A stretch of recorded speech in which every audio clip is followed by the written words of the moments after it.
Émission spéciale consacrée à la Coupe d'Europe junior de kitesurf. L'événement glisse de l'année a fleuri dans la station balnéaire de Saint-Pierre-la-Mer.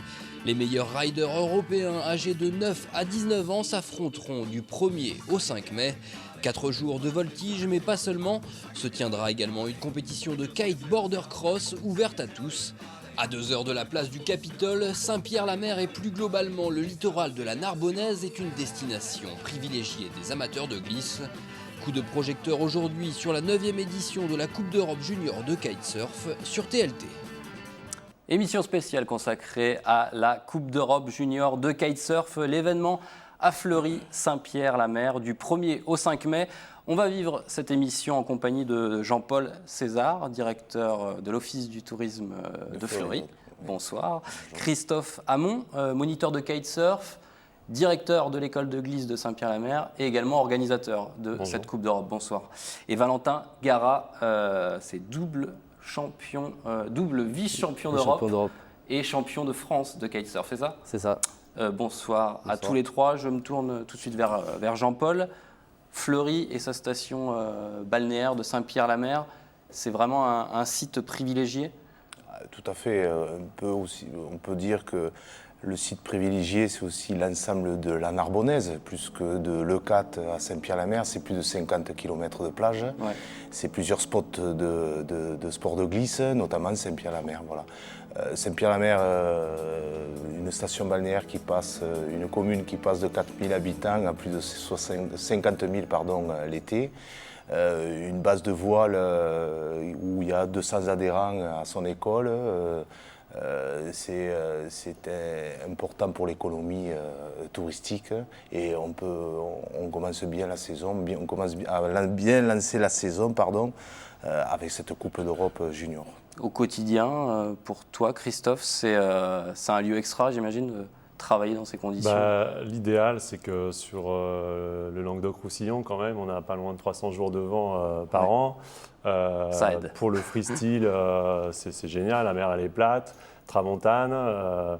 Moi, je suis arrivé en 2002 pour développer les sports de glisse et notamment le kite. Et j'ai fait de Saint-Pierre, en tout cas, on va dire, une ville européenne du kite et du freestyle, quoi. Ouais, il y a une vraie dynamique autour de l'école de la glisse que tu diriges. Oui, tout à fait. L'idée, en fait, c'était de développer cette compétition pour, au départ, les juniors, parce que moi, je suis issu du milieu planche, en fait, au départ. Et la planche commençait un petit peu à tomber par rapport au kite. Et je me suis dit, il y a des choses à faire par rapport aux juniors. Et d'ailleurs, notamment, on avait développé depuis 2 ans du kite pour les scolaires. Donc, il y a maintenant des écoles qui viennent faire du kitesurf, donc ça marche fort. C'est une bonne place pour faire ça en tout cas. Et donc vous préparez actuellement la 9e édition de la Coupe d'Europe junior de kitesurf. On va se replonger dans l'édition 2012, on va voir les plus belles images de cette compétition, une compétition pour jeunes mais au talent déjà bien affirmé. Ouais, il y avait 60 riders l'année dernière. Il faut savoir que c'est un laboratoire, quoi. C'est les premières compétitions pour les jeunes. Il y a des jeunes de 9 ans à 19 ans. Et en fait, tous les champions du monde actuels sur les compétitions mondiales sont passés par la Coupe d'Europe, notamment le frère de Valentin, Gisela Pulido qui est multiple championne du monde et d'autres compétiteurs, quoi. Et il y a différentes catégories d'âge? Oui, donc il y a les 9-13, il y a les 14-15 et les 16-19. Voilà. Et c'est une compétition donc freestyle, c'est ce que vous disiez tout à l'heure. Valentin, je me tourne vers toi. Vous êtes jugé vraiment sur votre style, sur la difficulté des figures, c'est ça? C'est ça, on est jugé par rapport à la difficulté de nos figures et aussi à l'exécution. Ouais. Du coup, une figure pas posée, elle ne rentre pas en compte forcément. Donc voilà, c'est important de poser ces figures avec le plus d'amplitude possible, de puissance, de style. Et voilà, pour plaire aux juges, et il faut essayer de faire mieux que l'adversaire, étant plus technique. C'est toujours difficile d'être jugé aussi. Ouais, c'est vrai, c'est difficile d'être jugé, mais c'est le sport, c'est comme ça. Du coup, on essaye de progresser. Quand on voit que ça ne plaît pas aux juges, on essaye de faire mieux et de progresser à l'entraînement. Il y a des catégories, des favoris plutôt qui se dégagent. Alors l'année de cette dernière, compétition. c'est un Hollandais qui a gagné contre Valentin. Ouais. Cette année, il est blessé. Donc je pense que Valentin a une grande chance de terminer champion d'Europe. Après, on a d'autres Montpellierins, Zaudois qui sont susceptibles de prendre une place de premier. Tu te souviens de tes sensations? Tu as fini deuxième donc l'année dernière. Ouais, j'ai fini deuxième 2 fois d'affilée, toujours Ouais. face au même Hollandais. Là. C'est dommage qu'ils ne viennent pas, j'aurais bien aimé Ouais. le battre cette année. Bon, tant pis.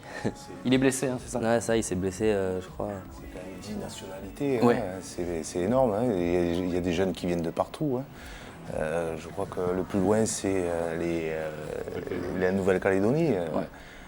Donc c'est intéressant quoi, pour les jeunes. Après, il y a des petits phénomènes qui émergent, des gamins qui ont 10 ans, 12 ans, qui ont déjà qui passent déjà des figures de grands, on va dire.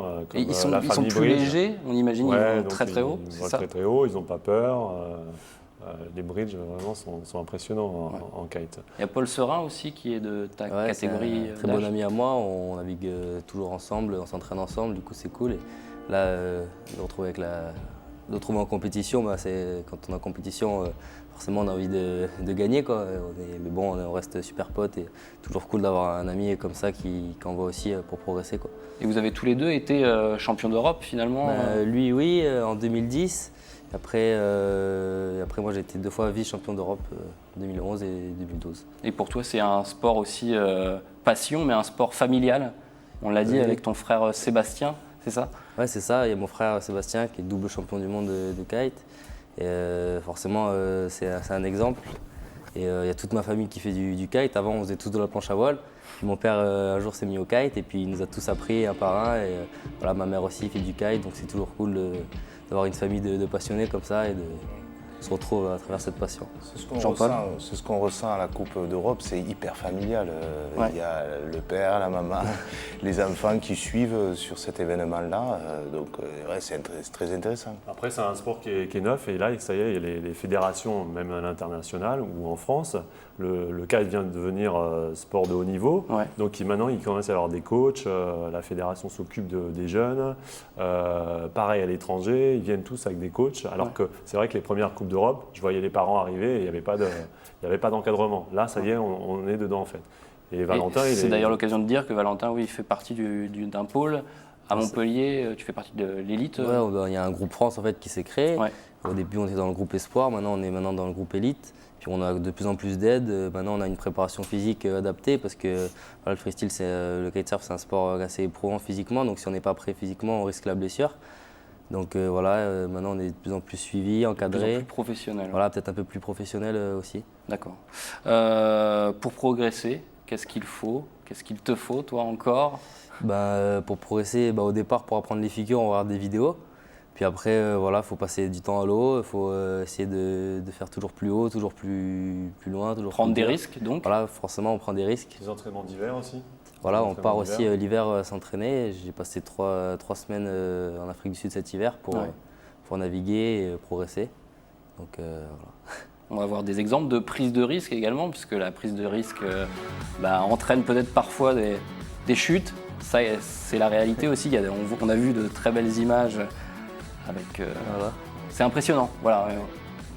D'ailleurs, Surtout que le vent est souvent assez fort à Saint-Pierre-la-Mer, du coup, on va pouvoir de très belles chutes. C'est spectaculaire. Après, c'est parce que vous tentez vraiment des choses difficiles aussi, hein, il faut le dire. C'est ça. Après, on est dans l'élite quand même mondiale, donc c'est des sports extrêmes à ce niveau-là. Par contre, moi, je suis aussi moniteur de kite.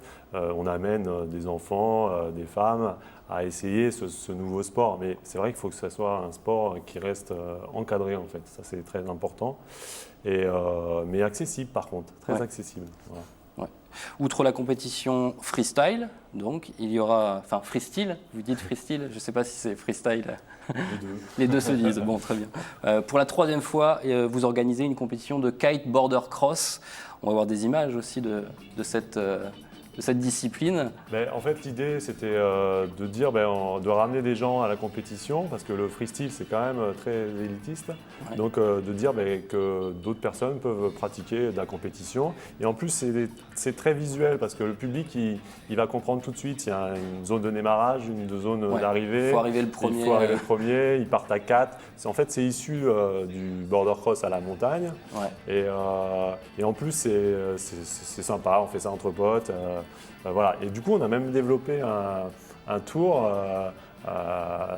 qui va partir en Espagne, en Irlande. On vous a proposé, c'est pas vous qui avez forcément… Au départ, on voulait faire des étapes nationales. Finalement, on a été contacté par des organisateurs à l'étranger. Et donc, on va pouvoir réaliser ces étapes. Quoi. Et vendre notre savoir-faire, finalement, de Saint-Pierre, de la région, du département. En Espagne et en Irlande. C'est ça. Une grosse dynamique. Ouais. Et puis qui sait, peut-être que cette activité du border cross deviendra une compétition pour pour les Jeux Olympiques, pourquoi pas. Ah bah, pourquoi pas. En tout cas, pro et amateurs se mesureront sur cette compétition. Il y a Sébastien Cattelan qui a été quand même le premier homme à aller à plus de 50 nœuds. Ouais. Il y a Geoffrey Mascarel qui est champion de France de vitesse. Il y aura la championne du monde bridge, dont j'ai parlé des enfants tout à l'heure. Ouais. Donc il y aura le frère de Valentin peut-être. Le frère de Valentin, on s'est croisés cet hiver, il m'a dit qu'il le ferait. Donc il y aura des pros et des amateurs. Donc ça, c'est sympa. C'est plutôt sympa, effectivement. Encore plus d'infos sur la 9e édition de la Coupe d'Europe sur www.snkite.com. Je vous invite également à visiter le site de l'Office du tourisme de Fleury, www.communefleury.fr. Et je vous rappelle les dates de la Coupe d'Europe junior de kitesurf. Ce sera du 1er au 5 mai à Saint-Pierre-la-Mer, un espace où la nature et les activités nautiques se conjuguent à merveille. Il y aura 4 jours donc, de voltige, mais aussi des animations nautiques et urbaines gratuites et ouvertes à tous. Pêle-mêle, il y a kayak. Possibilité de faire du kayak, du paddle, des sports un peu glisse et nautiques. Ouais, kata kite, je ne connais même pas. En fait, c'est un nouveau sport qu'on utilise surtout pour les handicapés, en fait, pour pouvoir essayer. On enlève le mât d'un bateau et on met à la place un kite. Parfait, planche à voile et il y aura des concerts gratuits également. Voilà, dans le centre de Saint-Pierre. Ouais. Un dernier mot peut-être avec tous les trois, qu'est-ce qu'on peut espérer aussi qu'il y ait des Toulousains qui se rendent à Fleury et à Saint-Pierre-la-Mer.